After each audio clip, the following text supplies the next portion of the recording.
Chers compatriotes, bonjour, bonsoir. Je vous salue de partout où vous êtes. Nous sommes là encore une fois de plus pour parler de la République démocratique du Congo. La situation telle que nous la vivons aujourd'hui en République démocratique du Congo n'est pas si bonne, si nous pouvons le dire dans ce sens-là. Chers compatriotes, c'est que les politiciens cherchent à ce qu'il y ait une énième rencontre entre autres les M23 et le gouvernement congolais et ces négociations de pourparlers qui se déplacent de Doha jusqu'en Suisse. Nous allons analyser froidement tout ce qui sont quels sont les enjeux pour cette négociation. Est-ce que réellement cette négociation, c'est dans la poursuite de voir dans quel cadre il y a eu blocage au niveau du terrain et le M23 et AFC ne veulent pas quitter cette partie pour se positionner dans des milliers CIR afin qu'ils soient amenés dans des cantonnements.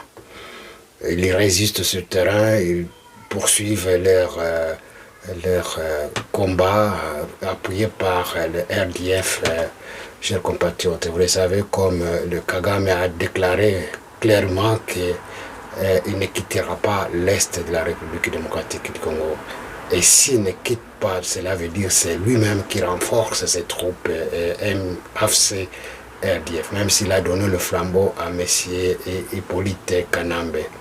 Chers compatriotes, donc, cette situation, nous devons l'analyser froidement, voir quels sont les contextes actuels qui font que réellement les négociations de Doha se déplacent en Suisse et nous devons y analyser tout ce qui s'y passe, quels sont les enjeux actuels qui font que Suisse puisse abriter ces assises afin de discuter ensemble sur ce qu'il y a eu comme avancée conformément aux accords entre les M23 et le gouvernement congolais sur terrain et quels sont les points qui restent, qui constituent difficulté puissent se matérialiser sur terrain. Et nous avons vu il n'y a que deux points qui matérialisent petit à petit sur terrain, c'est-à-dire la négociation de ces faits et les échanges de prisonniers de part et d'autre. Maintenant, les assises qui vont se passer en Suisse, c'est-à-dire les hommes politiques d'hier veulent à tout prix être parmi les gens qui vont faire qui vont discuter à nouveau les enjeux politiques en République démocratique du Congo. Et si on élargit cette discussion, donc elle perd sa légitimité. Et quand elle perd sa légitimité, donc les gens qui ont pris des armes tenteront de s'imposer pour que leurs demandes puissent être acceptées par le gouvernement congolais. Donc nous devons, le gouvernement congolais doit faire tellement attention de ne pas légitimer tous ces éléments, tous ces gens qui viennent par après. Et nous savons les cadres dans lesquels ces négociations ont été faites à Doha. Donc, il est question de voir avec les mêmes acteurs quelles sont les difficultés qui font que cette cahier de charge ne soit pas appliquée. Et comme vous le savez tous, comme Kagame, il a refusé de partir, et il estime que la défensive ne peut que se faire en République démocratique du Congo. Donc la cause connue, donc il faut s'attaquer à cette cause pour éradiquer les effets. Si on n'arrive pas à attaquer cette cause, donc ça sera pratiquement difficile que les effets soient aussi démantelés. Par conséquent, il n'est pas question d'élargir ce cadre de négociation qui va se passer au niveau de la Suisse. Et si ça se fait aujourd'hui au niveau de la Suisse, c'est compte tenu des difficultés qui se passent dans le Moyen-Orient. Donc, nous devons garder le même cap, nous devons soutenir le gouvernement qui puisse continuer à garder le même cap pour amener tous ces gens-là à appliquer les décisions dont ils ont été signés à Doha. Chers compatriotes, vous le savez, nous avons appris que Kabila, comme tel, il a pris le flambeau de ces gens et de là, ils veulent à ce qu'ils soient aussi, ces membres, ces gens, soient aussi représentés au niveau de cette discussion qui se fera à Doha. Il y a Claude Balanquet, vous le savez tous, c'est Claude Balanquet, c'était quelqu'un qui était conseiller du président de la République lors du premier mandat et c'est lui qui faisait la négociation des accords d'Addis Abeba. Donc c'est quelqu'un qui, dès le départ, il était dans cette voie-là. C'est quelqu'un qui est au service du Rwanda depuis lors. Mais comme il a été détecté, il a été mis hors du circuit. Et voilà, il se retrouve au Rwanda. Et voilà que c'est lui qui va représenter cette délégation de M. Kabila au niveau de la Suisse. Donc, moi, nous constatons que, franchement, nous devons faire attention pour cette négociation qui s'ouvre en Suisse. Et nous le savons que la position du gouvernement reste la même. Et si on arrive à élargir cette cadre de discussion, c'est pour légitimer ceux qui sont au service de cette organisation rebelle M23 AFC. Donc, de ce côté-là, nous sommes rassurants que le chef de l'État ne tombera pas dans cette piège. Donc, je vais vous lire ce qui a été dit par le gouvernement, donc la position du gouvernement selon cette énième négociation qui va se passer en Suisse. Chers compatriotes, je vais vous lire. Une diplomatie sous tension permanente. Dans une déclaration récente devant les ambassades accréditées en République démocratique du Congo, la ministre des Affaires étrangères a réaffirmé la ligne officielle de Kinshasa.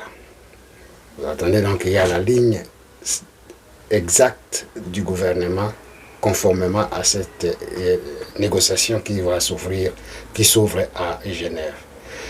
Nous restons attachés au processus de Doha. Nous savons que c'est à travers ce processus que nous espérons faire des avancées aussi avec le M23. Et encore une fois, avoir des engagements clairs ainsi qu'une capacité de vérifier le respect ou le non-respect de ces engagements. Nous sommes en échange étroit avec nos partenaires qatariens pour voir comment le momentum, l'élan de ce processus peut être maintenu et peut-être revoir certaines configurations qui pourraient le rendre possible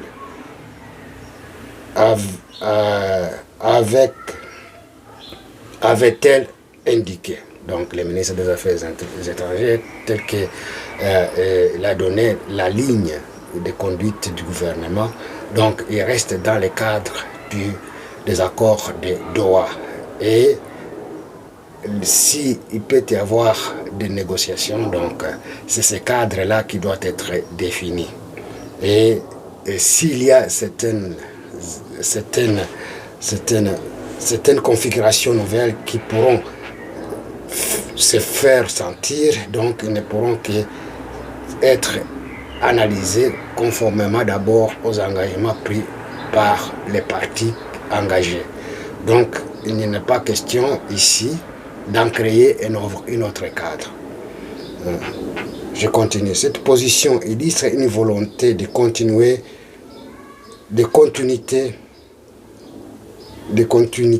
diplomatique malgré les blocages. À l'approche de la nouvelle session de négociation, le processus de paix semble entre relance et reconfiguration profonde. L'hypothèse d'un dialogue national élargi intégrant des figures politiques majeures du passé récent cristallise les crispations et fait planer le risque d'un blocage supplémentaire. Dans ce jeu, c'est-à-dire justement si on arrive à mettre dans créer un nouveau cadre qui va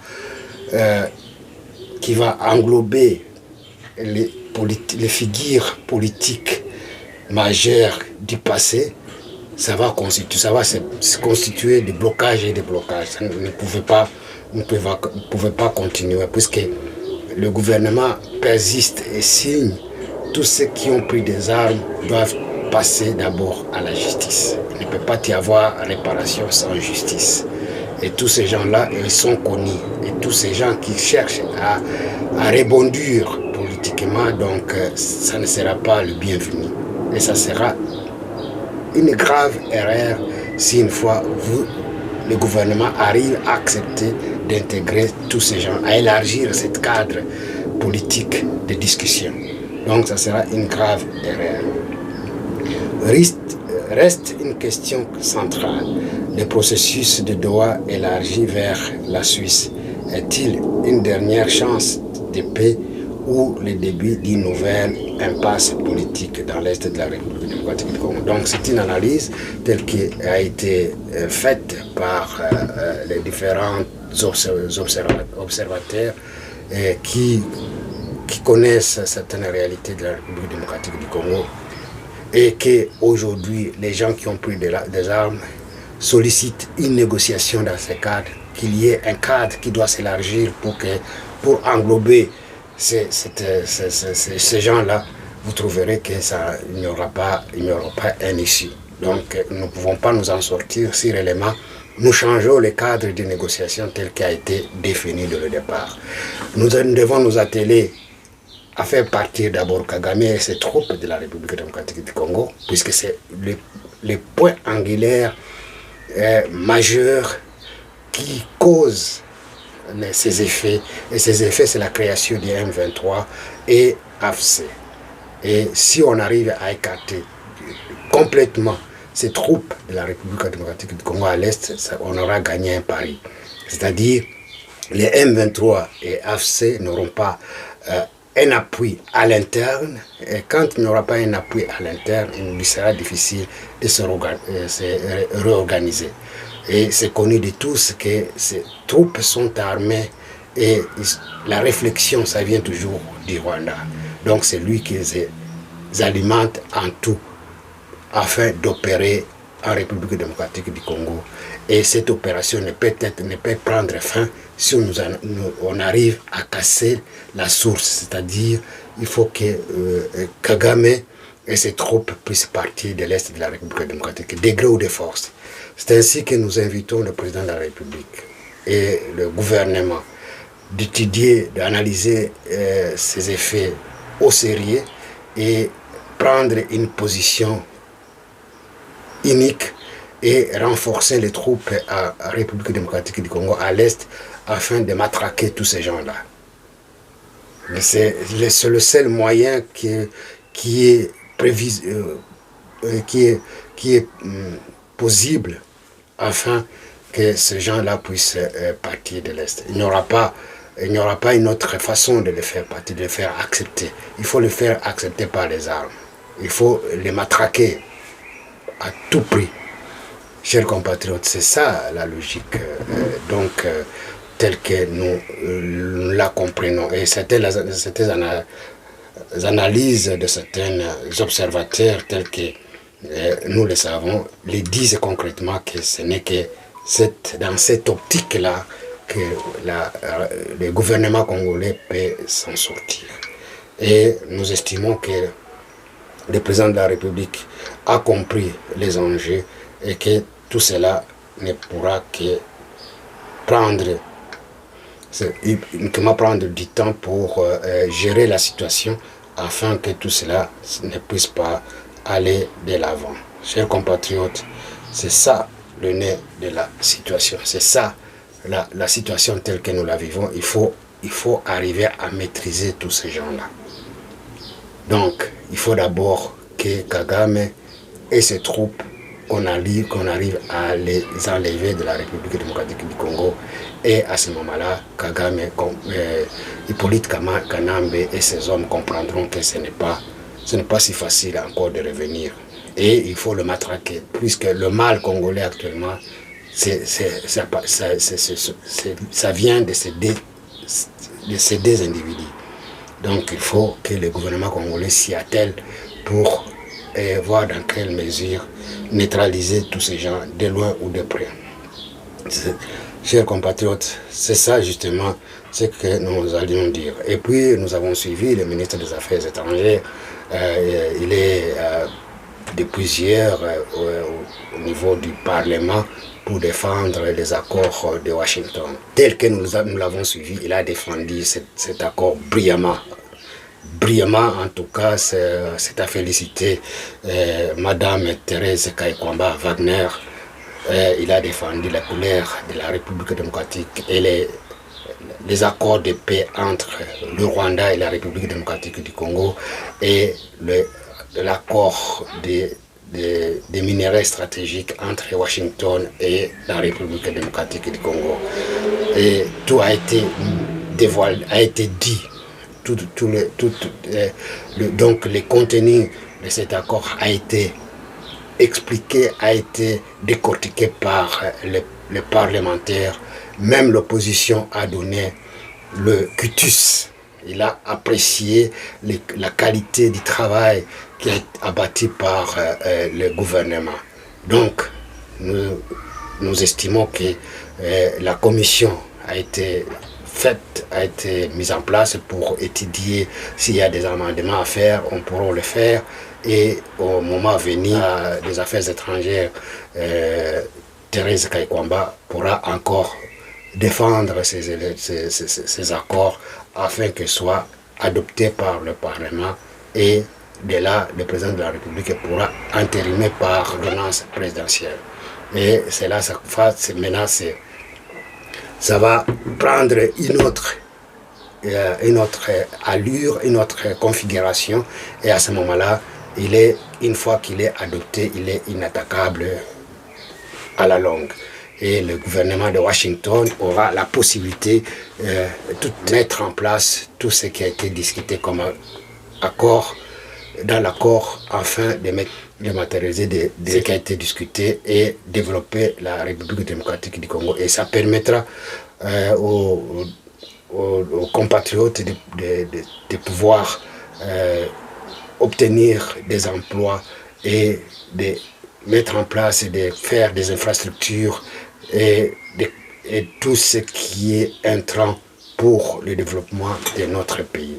C'est une occasion unique pour la République démocratique du Congo, et comme la majorité et l'opposition ont accepté, ont vu que les choses sont tellement claires et que cela ne peut pas avoir un obstacle quelconque pour qu'elle soit adoptée par les deux chambres et entérimée par le président de la République. C'est ça. Nous attendons dans les jours à venir la concrétisation de ces désaccords pour donner le champ libre au gouvernement congolais et le gouvernement des États-Unis de venir en République démocratique du Congo, de créer des emplois, de créer des industries, de créer des infrastructures et tout ce qui est en rapport avec le développement de ce pays. Nous avons tant souffert, donc il est temps que le pays puisse maintenant redécoller, et c'est le moment ou jamais. Donc, chers compatriotes, tout ça, maintenant on a mis à nu tout ce qui a été dit par Cholet, par le Senko et SCC, disant que ces accords, il y a eu des annexes. Et ces annexes constituent une entrave pour la souveraineté de la République démocratique du Congo. La Première ministre et tous les députés ont démontrer noir sur blanc qu'il n'y a pas des annexes en dehors des documents qu'ils ont reçus, et ces documents sont fiables et indiscutables pour la relance économique de notre pays. Chers compatriotes, c'est ça la vérité. La vérité, elle est intime et reste la vérité. Les cholés, les ambongo, ils n'auront que leurs yeux pour pleurer. Puisque quand on ment, hein, on veut mentir tout un peuple. Vraiment, et se disent que ce sont des gens de l'église. Ils n'ont pas la place d'être dans cette communauté. Vraiment, franchement, ils n'ont pas la place d'y être. Ils doivent ils doivent aller ailleurs. Ils doivent aller au Rwanda, là où ils soutiennent tous ces gens-là. Ils doivent rentrer là-bas. Donc, c'est le seul moyen que le peuple congolais peut réserver à ces gens-là. Il faut nécessairement leur répondre, leur donner la réponse exacte qu'ils attendaient pour ne pas continuer à salir les efforts de tout un peuple, les efforts que le gouvernement et le président de la République ont mis au profit des peuples congolais pour son avenir et sauvegarder la souveraineté et l'intégrité territoriale. Si nous arrivons à mettre en place tous ces mécanismes tels qu'ils ont été définis dans ces cadres-là, et il y aura difficile que tous ces gens qui viennent attaquer la République démocratique n'auront pas la porte d'entrée. N'auront pas la porte d'entrée quand les États-Unis et les industries américaines viendront s'installer au Congo. Ils seront prêts, ils auront la difficulté de pénétrer. À ce moment-là, s'il faut mettre le mur, il faut construire le mur avec les pays ennemis. Chers compatriotes, c'est ça ce que nous pouvons dire pour l'instant. C'est à ce qui concerne les mécanismes qui ont été définis dans ces deux accords, et aujourd'hui ils sont en discussion au Parlement et bientôt ils seront entérinés en termes de loi en République démocratique du Congo, et cela permettra pour l'avenir de générations futures. De notre génération, des générations futures. Cela étant, chers compatriotes, nous allons parler de ce qui se passe maintenant au niveau du terrain. Nous avons vu qu'au niveau de Walikale, les forces rwandaises ont essayé de se renforcer encore une fois de plus, mais heureusement, ils ont trouvé les Wazalendo et les forces armées congolaises qui les attendaient, et ils n'ont pas pu évoluer, et voilà, tout a été net, ils ont été nets, arrêtés. Il y a eu beaucoup de morts du côté de ces Rwandais, chers compatriotes. Et il y a eu des militaires rwandais qui sont venus et sont été arrêtés par les Wazalendo. Suivez, chers compatriotes. Entre l'armée rwandaise et ce petit M23 aux résistants Wazalendo, malgré donc, je le disais, malgré donc les pourparlers qui se poursuivent du côté de la Suisse, il n'y a pas donc les changements sur le terrain. Il y a toujours beaucoup d'RDF qui ont perdu leur vie. Qu'est-ce qui se passe? Nous l'avons bien titré, des ingénieurs militaires rwandais ont été neutralisés de nouveau par les résistants Wazalendo. C'est en tout cas plusieurs sources dans la région confirment cela. Les RDF qui ont mené, ils ont mené des tirs, donc des attaques avec des armes lourdes, des tirs d'artillerie contre les positions de volontaires pour la défense de la patrie du mouvement qu'on appelle la PCLS, commandé par le lieutenant-général l'autoproclamé Janvier Karahiri. Qu'est-ce qui se passe? Selon des informations à notre possession, les Wazachou ont réussi à neutraliser des ingénieurs de guerre rwandais qui manipulaient ces pièces d'artillerie, donc contraignant ici les éléments du M23 RDF à se replier. Vous devez retenir que cela s'est passé dans le territoire de Massissi, dans le groupement Louinzi. Si vous voyez très bien, ces RDF ont écrit même un communiqué. Ils ont dit non, nous avons été attaqués par les Wazalendo et les forces armées de la RDC, alors que nous sommes sur la table des négociations. Voilà, c'est ce qu'ils écrivent. Ils ont écrit un communiqué, ils sont en train de pleurer puisqu'ils ont envoyé des ingénieurs en venant du Rwanda pour venir percer les lignes de front des résistants Wazalendo. Mais les enfants de la place, en tout cas, ils se sont bien comportés en neutralisant ces ingénieurs militaires rwandais qui étaient en train de manipuler ces armes lourdes d'artillerie. Vous devez retenir que d'autres ont été capturés avec leur matériel.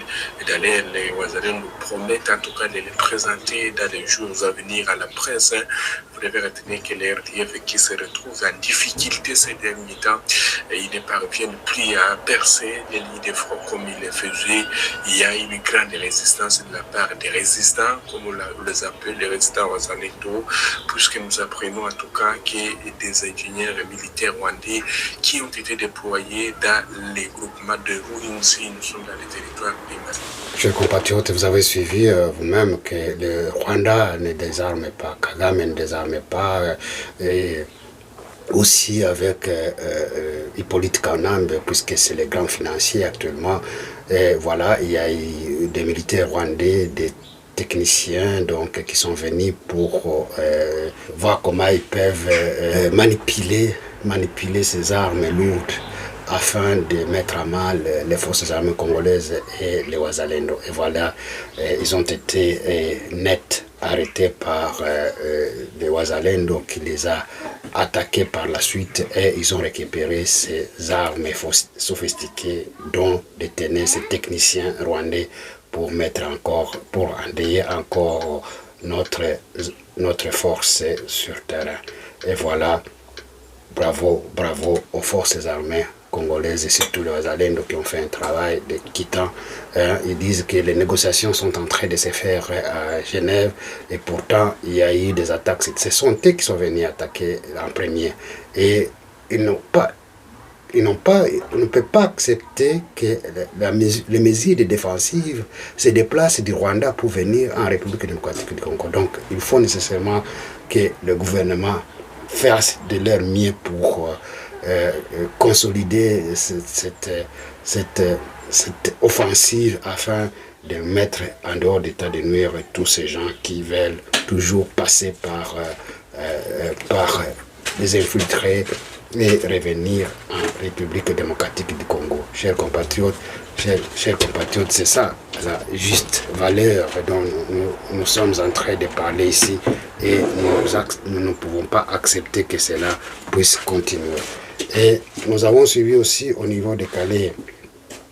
Les Calais, il y a eu des localités qui ont été reprises par les forces armées congolaises, et les rebelles rwandais, RDF et M23 ont essayé de déstabiliser encore Calais. Vous le savez que dans les jours passés, nous avons tué un grand nombre de militaires rwandais, et ils n'ont pas cessé de revenir encore. Je vais vous laisser suivre, chers compatriotes, ce qui se passe encore sur ce terrain, et vous verrez que ces gens n'acceptent pas de partir, n'acceptent pas de laisser notre territoire, n'acceptent pas d'abandonner. Calais, c'est un coin stratégique pour le Rwanda, donc ils ne désarment pas, ils ne veulent pas partir, puisque Calais n'est pas loin de Bukavu, Calais n'est pas loin de Goma, et puis il y a le lac Kivu qui n'est pas loin de là, et ils renforcent les troupes à partir du lac Kivu aussi de Goma et Bukavu pour venir attaquer la partie du Calais. Mes chers compatriotes, tout se passe comme à la roulette. Les villages ont été récupérés par les forces armées congolaises, et voilà, les choses se compliquent une fois de plus pour les RDF M23 AFC. Et voilà, tout se passe comme je vous laisse suivre. forces armées de la République démocratique du Congo et Wazalendo. Après des violents affrontements ayant opposé des rebelles du 23 aux combattants Wazalendo dans les territoires décalés, plusieurs localités du groupement de Ziralo ont été récupérées par les Wazalendo, comme je vous avais dit. Selon mes sources à Ziralo qui est un groupement du Batembo, les grands maïmaï du territoire décalé sont annotés, ce sont des Batembo qui se battent pour la République démocratique du Congo. Voilà, mesdemoiselles et messieurs, je vais vous laisser aussi suivre qu'est-ce qui se passe toujours dans les territoires décalés. À Minova, l'armée rwandaise recrute forcément les jeunes.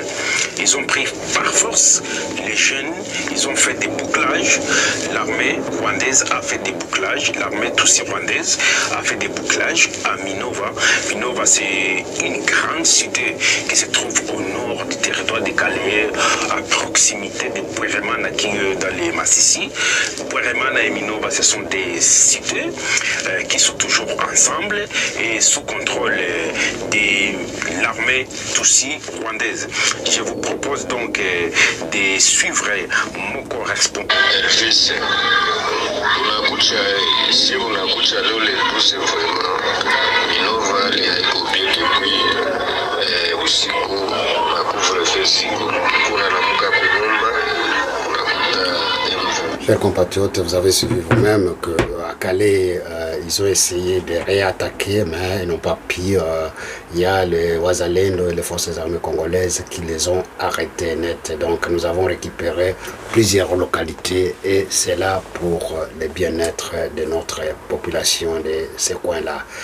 Chers compatriotes, c'est à ce terme que nous mettons fin aujourd'hui de nos informations. Nous sommes là pour vous informer davantage et nous disons, chers compatriotes, restez sur les qui-vive et pour vous informer davantage et les nouvelles, dès telles que nous les aurons, nous ne manquerons pas de partager avec vous, chers compatriotes. Nous demandons au président de la République et au gouvernement de mettre en place tout ce qui est nécessaire et de donner aux Wazalendo et aux forces armées congolaises, aux unités Ibu pour poursuivre leur attaque afin de bouter tous ces gens-là des ennemis de la République démocratique du Congo. Chers compatriotes, je vous remercie et je vous demande de partager tous ensemble tout ce que nous faisons et nous ne manquerons pas encore une fois dès que nous aurons des informations afin de vous les partager. Chers compatriotes, portez-vous bien et le Congo restera uni et indivisible pour des générations et des générations de prendre le taureau par les cornes et nous y arriverons. Je vous remercie et à la prochaine occasion.